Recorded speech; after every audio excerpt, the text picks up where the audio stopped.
It's Friday. This is Bryn, and this is the Daily Joe. It's Friday! I kind of wish it was Monday! You're probably like, what is wrong with you, Bryn? You're crazy! Well, I have a really super busy weekend ahead, and none of it's going to be particularly fun, and I don't want to talk about it. So, this week I've discussed several writing topics, and today I'm going to do something else. It's going to be Random Thought Friday.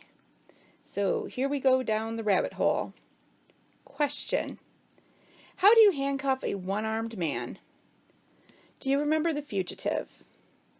There were two versions of this story, one in the 1960s television series and the other in the movie from 1993. The Fugitive is actually based on the real-life story of Dr. Sam Shepard. The TV show starred David Janssen as Dr. Robert Kimball and ran for 4 seasons, and the movie starred Harrison Ford. So the basic premise, for those who don't know this, Dr. Kimball, a physician, is wrongfully accused of murdering his wife.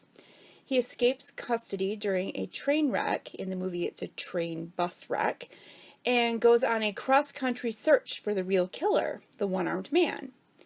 At the time, of course, the law is on the doctor's trail. The TV show was quite popular, and the series finale was actually the most watched episode of all time until the MASH finale 13 years later.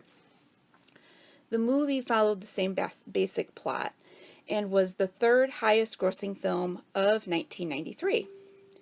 I mentioned that it starred Harrison Ford as Kimball, but it also starred Tommy Lee Jones, one of my favorite actors, playing the U.S. Marshal who was after Kimball. He was so good in the role that he won the 1994 Best Supporting Actor Oscar for it. The movie and the TV show have better endings than the true life story. I mentioned Dr. Sam Shepard inspired the story. He indeed was convicted of murdering his wife in 1954, though he maintained his innocence the whole time. He was released from prison after a lengthy appeal process in 1964. Then, after a retrial, he was found not guilty in 1966. But he died 4 years later due to liver failure from his alcohol use. His son then took up the mission to clear his father's name, and he did find the likely killer. DNA testing pointed to that man, as well as him killing another person, but he was never convicted. So it sounds like it could be a story, right? But I guess it was. For 4 years, then again on the silver screen. But in both the TV show and the movie, the killer was a one-armed man. So again, I ask you, how do you handcuff a one-armed man? And that's my randomness for this Friday. And now you know something you might not have known before. That is the purpose of this blog. Not just my thoughts, but info, whether it's insights on writing, author life, or just useless trivia to discuss when you run out of small talk. So, today, Friday, July 26, 2019, what's on my agenda? Writing. I'm going to squeeze in as many words as I can because chances of good writing are slim this weekend. I'll be completing Chapter 1 of the new book with Dakota Rebel, and then I will complete the revision of the prologue and Chapters 1 through 3 of The Problem with Billionaires. I'd like to squeeze in some more plotting, but likely I won't. I will work on my Saturday blog post and record last Sunday's blog post for YouTube. It remains to be seen, though, if I'm actually going to write a Sunday blog this week. Like I said, the weekend's going to be insane, and I've kind of left Sundays as a free day. Free day rhymes with 3 days, and 3 days is how long we have until Billionaire's Christmas Cruise releases. I promise that was just sort of popped up. I wasn't being intentionally cheesy. So this is what the book is about. This is the blurb. Chase. I want, I see, I take. That's my mantra.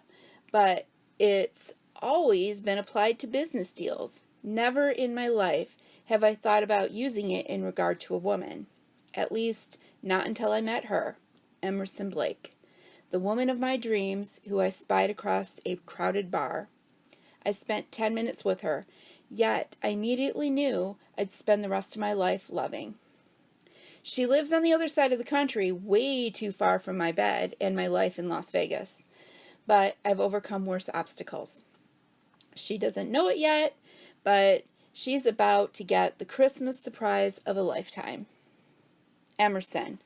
3 months ago, we had a perfect 10 minutes together.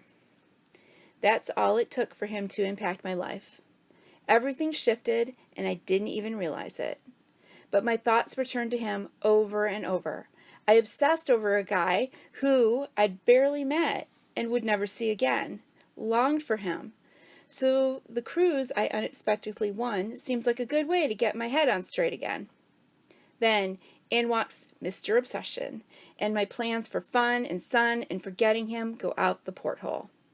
All I can imagine is spending hours in his arms. This time, we don't have 10 minutes. We have 7 days. Will it be enough to last a lifetime? Yeah, I doubt it too.